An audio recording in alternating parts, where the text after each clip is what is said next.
الحمدللہ رب العالمین والصلاة والسلام علی سید الانبیاء والمرسلین نبینا محمد خاتم النبیین وعلی آلہ وصحبہ اجمعین ومن تبعہم بإحسان الی یوم الدین اما بعد۔ معزز سامعین و ناظرین، السلام علیکم ورحمۃ اللہ وبرکاتہ۔ میں مرکز دعوت الجالیات کویت کے زیر اہتمام اس دینی پروگرام میں آپ کو خوش آمدید کہتا ہوں، اور اللہ رب العزت کی بارگاہ میں دعا گو ہوں کہ اللہ سبحانہ و تعالی دین کا علم سیکھنے اور سکھانے کے حوالے سے ہمارا اس پروگرام میں شرکت کرنا قبول و منظور فرمائے، اور ہمیں علم نافع عطا کرے اور عمل صالح کی توفیق عطا فرمائے۔ آج کا ہمارا موضوع گزشتہ موضوع سے پیوستہ ہے۔ کتاب الوجیز فی فقہ السنت والکتاب العزیز کا چیپٹر غسل کے بارے میں احکام و مسائل ہم ذکر کر رہے تھے، اور آج کا موضوع بھی اسی سے متعلق ہے۔ پہلے ہم نے غسل واجب اور اس کی اقسام ذکر کی، پھر غسل کا طریقہ ذکر کیا، اور آج صاحب کتاب نے جو عنوان قائم کیا ہے جس کے بارے میں آج ہم گفتگو کرنا چاہتے ہیں وہ ہے الاغسال المستحبہ۔ الاغسال المستحبہ یعنی اغسال غسل کی جمع ہے، اور مستحب کہتے ہیں اس عمل کو کہ جس کا کرنا اس کے نہ کرنے سے افضل ہو۔ یعنی اگر کوئی شخص وہ عمل کر لیتا ہے تو وہ فضیلت کا باعث ہے، لیکن اگر وہ نہیں کر سکتا یا نہیں کرتا تو وہ گناہ گار نہیں ہوتا۔ تو پہلے ہم نے، جس طرح میں نے ذکر کیا کہ پہلے ہم نے ان غسل کی ان اقسام کا ذکر کیا تھا جو واجب ہیں۔ پھر ہم نے غسل واجب یا غسل جنابت اس کا طریقہ تفصیل کے ساتھ ذکر کیا اور اس کے مسائل کا تذکرہ کیا۔ اور آج صاحب کتاب نے، علامہ عبدالعظیم بن بدوی نے، جو اپنی کتاب کے اندر ٹائٹل قائم کیا ہے الاغسال المستحبہ، آج ہم اس کے بارے میں گفتگو کریں گے۔ تو ہم گزشتہ درس میں یہ پڑھ چکے ہیں کہ جب صاحب کتاب نے غسل واجب کا ذکر کیا، غسل واجب کی اقسام کا ذکر کیا، تو اس میں انہوں نے غسل یوم الجمعہ کا بھی ذکر کیا۔ غسل یوم الجمعہ کہ جمعے کے دن کا غسل کرنا بھی واجب ہے یا فرض ہے۔ چونکہ علماء کا اس میں اختلاف پایا جاتا ہے کہ جمعے کے دن کا غسل کرنا فرض ہے، یا یعنی فرض اور واجب کا ایک ہی معنی ہے، یا پھر مستحب ہے۔ تو اس سلسلے میں علماء کے 3 قول پائے جاتے ہیں۔ ایک قول تو یہ ہے کہ جمعے کے دن کا غسل واجب ہے، اور ان کے بھی اپنے دلائل ہیں۔ دوسرا قول یہ ہے کہ جمعے کے دن کا غسل سنت مؤکدہ ہے کہ نبی پاک صلی اللہ علیہ وسلم ہمیشہ جمعے کو غسل کیا کرتے تھے۔ اور تیسرا قول یہ ہے کہ جو تیسرا مسلک جو جمہور کا مسلک ہے وہ یہ ہے کہ جمعے کے دن کا غسل کرنا مستحب ہے۔ تو یہی قول جو ہے، کرنا چاہیے جمعے کے دن کا غسل، اہتمام کے ساتھ جمعے کے لیے جانا چاہیے، جس طرح کہ حدیث پاک کے اندر یہ وضاحت ہے اور اس کے فضائل ذکر کیے گئے ہیں۔ جیسا کہ اس سے پہلے ہم یہ ذکر کر چکے ہیں کہ جمعے کے دن کا جو غسل کرنا ہے جمعے کے دن، یہ کس قدر اہم ہے۔ تو اس میں رسول اکرم صلی اللہ علیہ وسلم کا یہ ارشاد گرامی کہ غسل الجمعۃ واجب علی کل محتلم، جمعے کے دن کا غسل واجب ہے ہر اس شخص پر جو بالغ ہے، یعنی بالغ شخص پر جمعے کے دن کا غسل واجب ہے۔ لیکن اس کے ساتھ کچھ دلائل ایسے ہیں، جس طرح کہ حضرت سمرہ رضی اللہ تعالیٰ عنہ کی حدیث ہے، اور اس روایت کو، یہ روایت ابو داؤد کے اندر ہے اور نسائی اور ترمذی اور دیگر کتابوں کے اندر ہے، اور اس روایت کو بھی علماء نے، بعض نے حسن اور بعض نے صحیح کہا ہے، کہ من توضأ یوم الجمعۃ فبہا ونعمت ومن اغتسل فالغسل افضل، کہ جو جمعے کے دن کے لیے غسل کر لیتا ہے تو اس کے لیے کافی ہے، وضو کر لیتا ہے تو اس کے لیے کافی ہے، اور جو جمعے کے دن غسل کرے تو غسل افضل ہے، غسل کرنا افضل ہے۔ تو ان روایات کی بنیاد پر بعض جن علماء کا یہ مسلک ہے کہ جمعے کے دن کا غسل کرنا مستحب ہے، تو یہ مسلک جو ہے اس کے اندر کچھ آسانی اور رفع حرج معلوم ہوتا ہے، اور اسی کو امام ابن تیمیہ رحمۃ اللہ علیہ اور بعض دیگر ائمہ نے اور جمہور نے اس مسلک کو اختیار کیا ہے۔ اب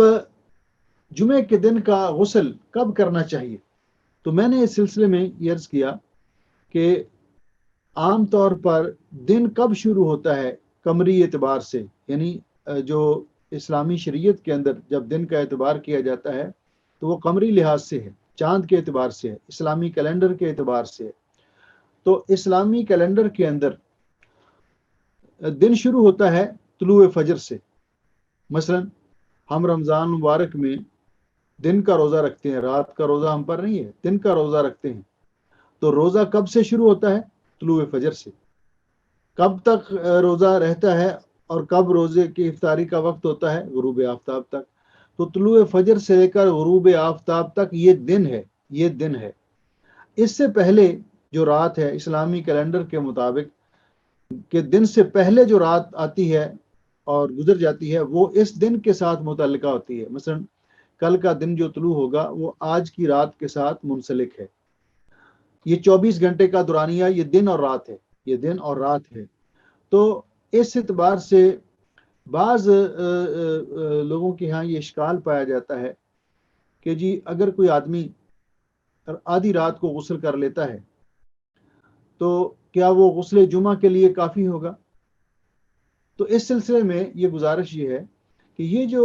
رات کے 12 بجے سے یعنی تاریخ بدل جاتی ہے، کیلنڈر تبدیل ہو جاتا ہے، تو یہ عیسوی اعتبار سے ہے، عیسوی کیلنڈر کے اعتبار سے ہے، اسلامی کیلنڈر کے اعتبار سے نہیں ہے۔ اگر ایسے ہو تو پھر تو روزہ رات کو 12 بجے رکھنا چاہیے۔ تو اس لیے جمعے کے دن کا غسل اس کے لیے علماء نے جو وقت مقرر کیا ہے کہ وہ طلوع فجر سے لے کر نماز جمعہ سے پہلے تک، نماز جمعہ تک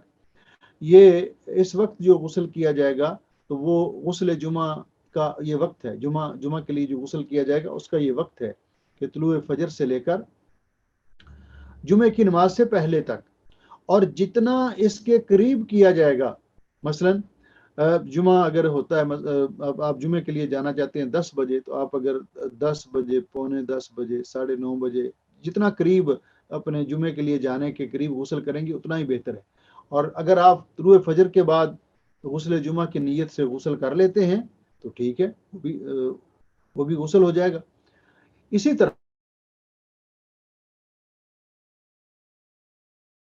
اگر اٹیچ ہے تو ایسی صورتحال میں ایک آدمی غسل تو کر لیتا ہے طلوع فجر کے بعد، اس کے بعد اس کا وضو ٹوٹ جاتا ہے، تو کیا اس کو دوبارہ غسل کرنا چاہیے یا وضو کر لینا کافی ہے؟ تو اس میں کہ اس کے لیے غسل کرنا دوبارہ لازمی نہیں ہے، دوبارہ غسل کرنا لازمی نہیں ہے، بلکہ وضو کر لینا اس کے لیے کافی ہے۔ اسی طرح سوال اس کے ساتھ یہ بھی ہے کہ ایک آدمی پر غسل فرض ہو چکا ہے، اس نے غسل واجب بھی کرنا ہے اور طلوع فجر کے بعد اور غسل یوم الجمعہ بھی، اگر وہ دونوں کی نیت کر کے غسل کر لیتا ہے تو یہ غسل دونوں کی طرف سے ہو جائے گا، یعنی ایک ہی غسل یوم الجمعہ بھی اور غسل جنابت بھی، یہ اگر اس کے ساتھ غسل جنابت کی نیت کے ساتھ غسل یوم الجمعہ کی بھی نیت کر لیتا ہے تو پھر یہی غسل اس کے لیے کافی ہے، اس کو جمعے کے لیے دوبارہ غسل کرنے کی ضرورت نہیں ہے۔ تو پہلی قسم یہ جو بیان کی وہ ہے اغسال مستحبہ میں سے کہ غسل یوم الجمعہ، جمعہ کے دن غسل کرنا، جمعہ کے دن غسل کرنا۔ اسی طرح بعض یہ بھی سوال ہوتے ہیں کہ جو اذکار ہیں دن کے، ان کو اگر رات میں کر لیے جائے تو یہ بات ذہن میں رہے کہ جو صبح کے اذکار ہیں ان کے لیے بھی ایک وقت ہے، دن کا وقت ہے، جو شام کے اذکار ہیں ان کے لیے بھی یہ وقت ہے۔ رات کے اپنے احکام ہیں، اور دن کے اپنے احکام ہیں، اس موضوع پر پھر انشاءاللہ کبھی گفتگو کریں گے۔ تو پہلا جو مستحب غسلوں میں سے ہے، صاحب کتاب کے نزدیک تو واجب غسلوں میں انہوں نے شمار کیا، لیکن جمہور کے مسلک کے نزدیک جمعے کے دن کا غسل کرنا مستحب ہے، کر لینا افضل ہے۔ بعض علماء نے ایک چوتھا قول بھی ذکر کیا کہ بعض لوگوں کے حق میں جمعے کا غسل واجب ہے اور بعض لوگوں کے حق میں مستحب ہے۔ کہتے ہیں جو مشقت والے اعمال کرنے والے، ان کو پسینہ آتا ہے، ان کے کپڑے بھی پسینے سے اس سے سمیل آ رہی ہوتی ہے، اور خود جسم میں، تو ان کے لیے مسجد میں چونکہ جانا ہے جمعے کی نماز ادا کرنے کے لیے، تو اس کے لیے طہارت یعنی نہا کے صاف ستھرا لباس پہن کر خوشبو لگا کے جانا چاہیے۔ تو ان کے لیے کہ اگر ان کے جسم سے کوئی سمیل وغیرہ آ رہی ہے پسینے کی، تو ان کے لیے غسل واجب ہے، اور جس کو اس طرح کی کوئی ضرورت نہیں ہے تو اس کے لیے مستحب ہے، وہ کر لے تو افضل ہے، اور نہ کرے تو اس گناہ گار نہیں ہوگا۔ دوسرا انہوں نے ذکر کیا الاغتسال عند کل جماع، کہ کوئی شوہر اپنی اہلیہ کے ساتھ ازدواجی تعلقات قائم کرتا ہے تو پھر اس کا پروگرام دوبارہ یہی تعلقات قائم کرنے کا بن جاتا ہے، تو اس کے لیے غسل کرنا یہ مستحب ہے کہ وہ غسل کر کے دوبارہ جائے، جس طرح کہ رسول اکرم صلی اللہ علیہ وسلم نے فرمایا ھذا ازکا و اطیب و اطہر، یہ زیادہ اچھا، پاکیزہ اور زیادہ طہارت والا ہے کہ دوبارہ غسل کرے۔ لیکن یہ واجب نہیں ہے، کیونکہ دوسری حدیث کے اندر ہم پڑھ کے آئے ہیں کہ رسول اکرم صلی اللہ علیہ وسلم نے فرمایا کہ اگر کوئی آدمی اپنی اہلیہ کے ساتھ ازدواجی تعلقات قائم کرنا چاہتا ہے تو پھر دوبارہ ان کا پروگرام بن جاتا ہے، تو ایسی صورت میں اس کو چاہیے کہ وہ غسل کرے، استنجا کرے اور وضو کرے، استنجا کرے اور وضو کرے، اور فرمایا فَإِنَّهُ أَنشَطُ لِلْعَوْدِ، یہ دوبارہ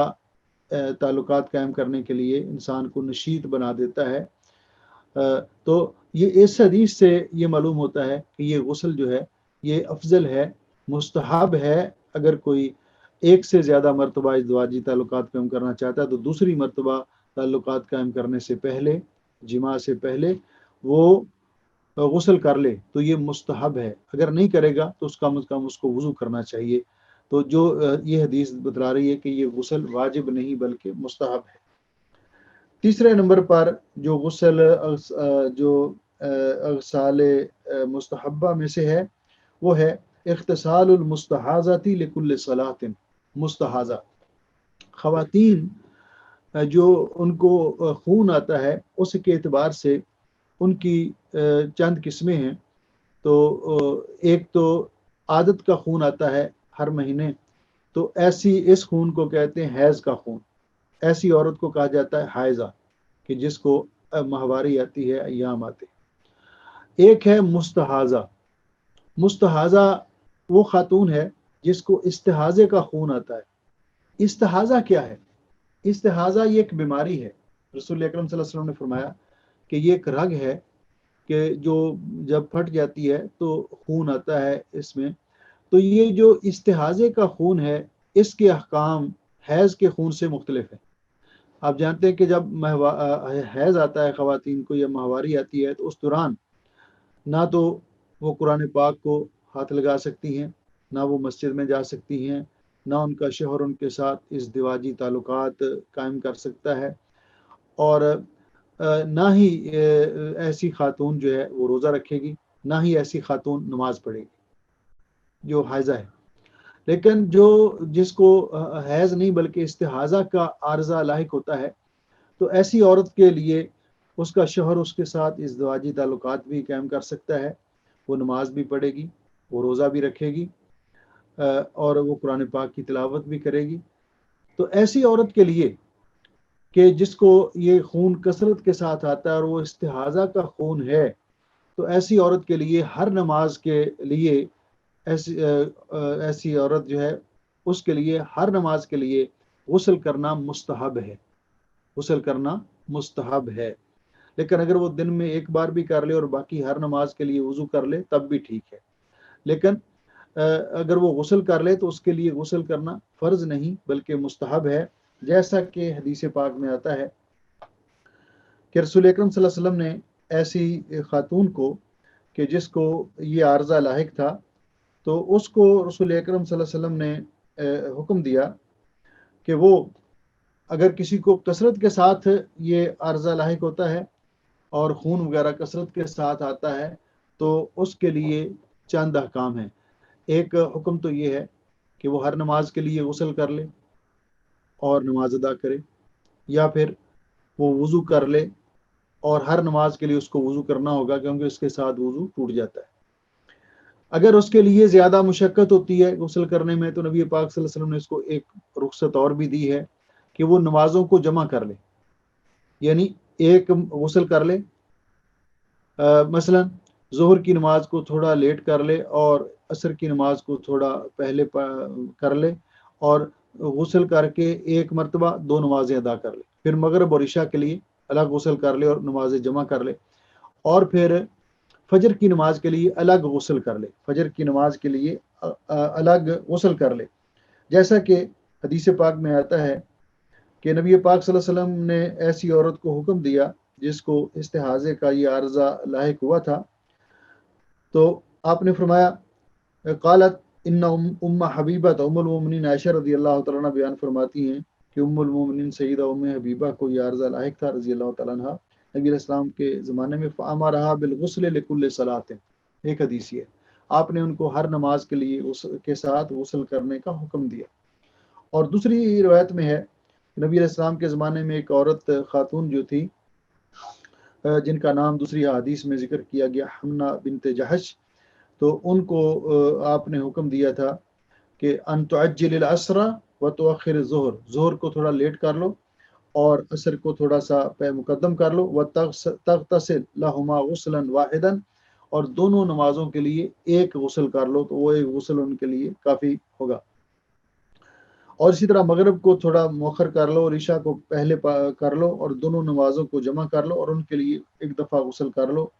وَتَغْتَسِلُ لِصَلَاةِ الصُّبْحِ غُسْلًا، اور صبح کی نماز کے لیے الگ سے غسل کر لیجئے، تو یہ ان کے لیے کافی ہے۔ اگر ایسی عورت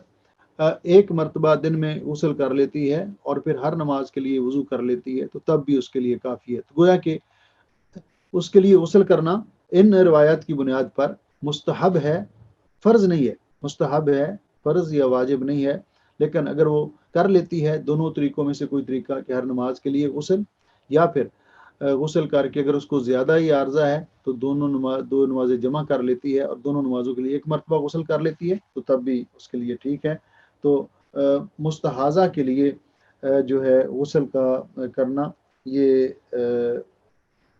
مستحب ہے، اس کو بھی اغسال مستحبہ میں شمار کیا ہے صاحب کتاب۔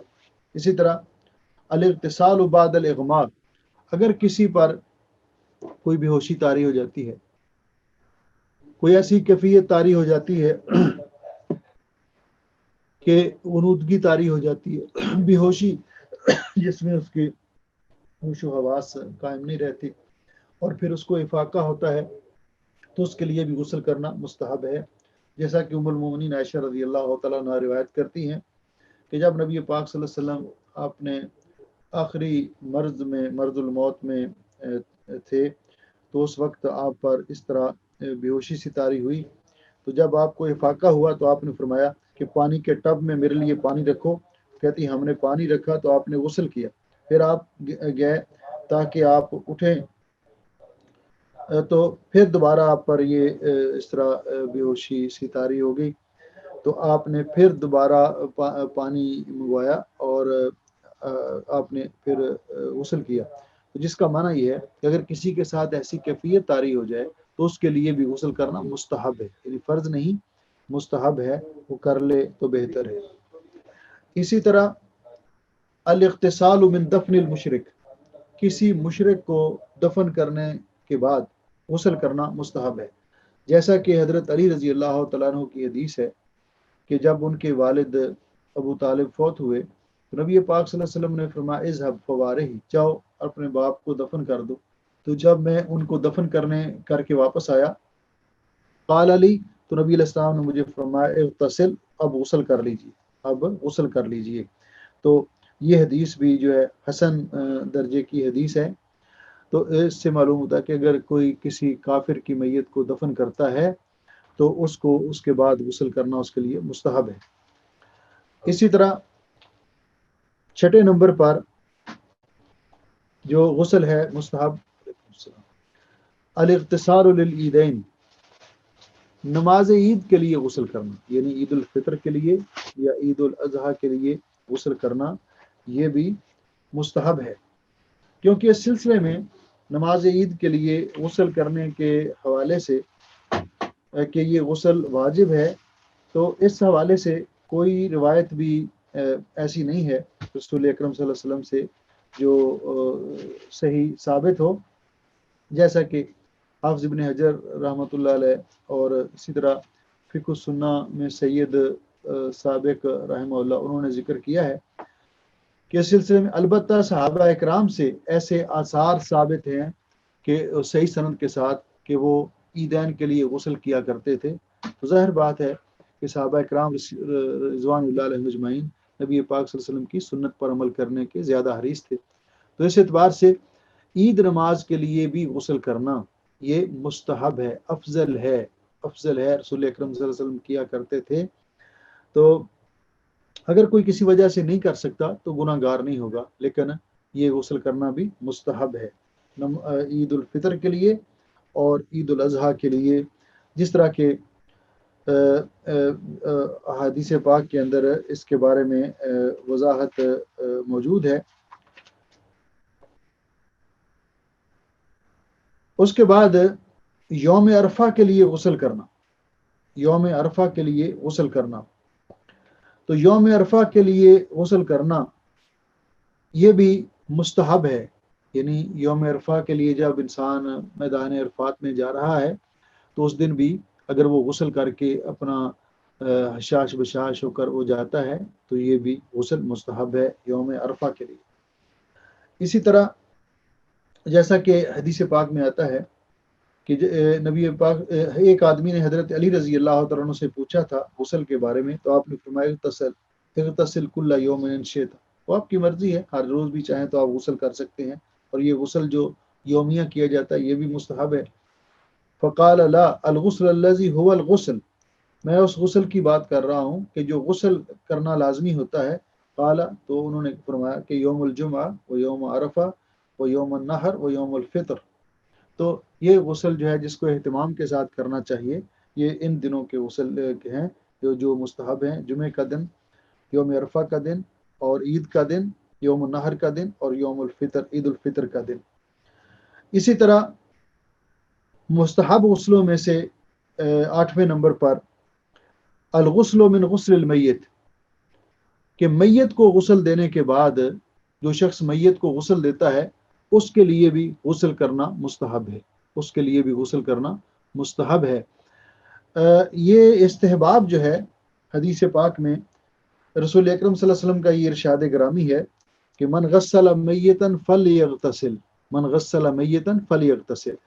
جو میت کو غسل دیتا ہے تو اس کو چاہیے کہ وہ غسل کرے، میت کو غسل دینے والا اس کو چاہیے کہ غسل کرے۔ یہ رسول اکرم صلی اللہ علیہ وسلم کا ارشاد گرامی یہ تو اس بات پر دلالت کرتا ہے کہ میت کو غسل دینا یہ واجب ہے، لازمی میت کو غسل دینے والے شخص کو غسل کرنا چاہیے، اس کو غسل کرنا چاہیے،